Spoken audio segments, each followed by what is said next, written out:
the owner of a Volkswagen ID.4, Shannon Lynn, and she is renting a Rivian R1S for the week. And just want to get her opinion on the Rivian R1S. But first of all, get your opinion on what you think of the Volkswagen ID.4 that you own. I've owned for a couple years now. Yes, it will be 3 years in January, so it's been about 2.5 years since we got it, and I love it. I really love my ID.4. I like that it has the option, it has 2 settings for drive, so you can do full brake regeneration mode, or it's kind of more of just a standard manual drive. And so I like having that option, which not all electric cars do. I also like that it sits really high. I'm a mom of 2 and I have a dog who rides in the way back. One thing I do wish is that the rear window on that car rolled down for my dog, but that's a very minor complaint. And yeah, I love it. It's an awesome car. I use it to travel around for work a lot, and I've been so pleased with it. It's super fun. My family loves it too. And so then what's your opinion on the Rivian R1S here? This is an awesome car.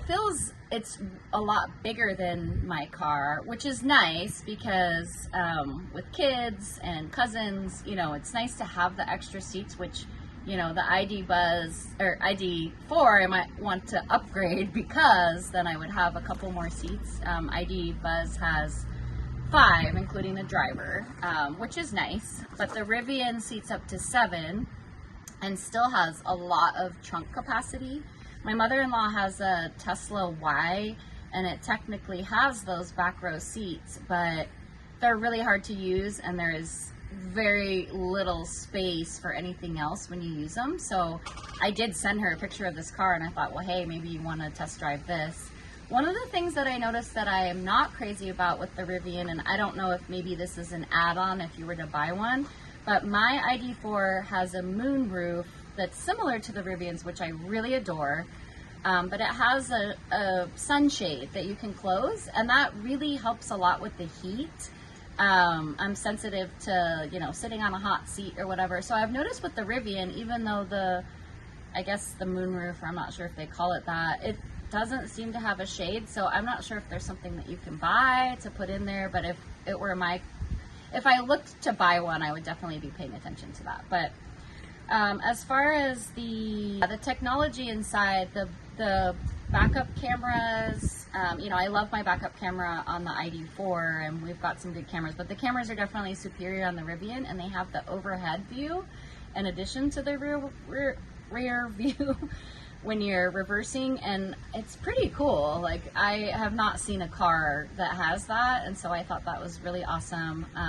It's a very premium interior. I mean, it's a very expensive premium vehicle generally. Yeah, we looked up some pricing because, it is like, I think at least 15 to 20,000 more than my ID.4. I have an ID.4 that's a 2023, so and I don't know what year this one is, but yeah, so it's really do the spacious. seats feel just similar, or any big difference on the seats, and then also the drive quality? Right, so seats, it's very luxe. ID.4 also has a really luxe interior feel. This does feel more like a luxury car, just because that's kind of what it's supposed to be. I feel like there's quite a few Rivians in our area.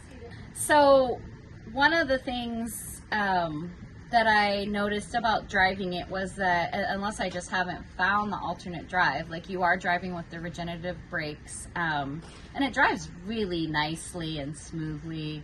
The other thing back to kind of the seats, my ID.4 has heated seats, which I love. I live in the Pacific Northwest, so we use those a lot. We're here in Florida with the Rivian, and this car also has fan seats, and that's pretty cool. I have not seen that, and so, it is a little bit higher,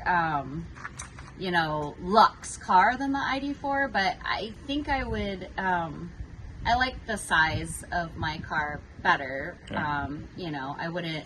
I'm not necessarily looking for a car this big, but if I was, I would be looking really closely at this because I think it far surpasses just kind of the size and performance of other, slightly bigger electric cars that I've seen. Cool. And what do you give it out of 5 plugs? 5 out of 5, 4 out of 5? I would give it 5 out of 5. I mean, I don't have any major complaints. It's a really nice car. It has a lot of really helpful features, and our whole family has been really happy in it so far with the rental.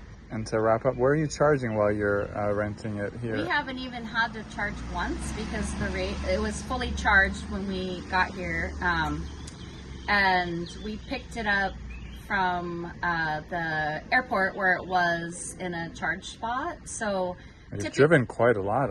Yeah, I guess I better double check. It was still 80% yesterday after we haven't gone a lot of far distances, but I prefer fast chargers. I looked up Electrify America because that's the one that I use quite a bit in my area and was included with my car for some free charging. I have 6 more months left on that, but that's a really nice fast charger, but there's not really many in this area.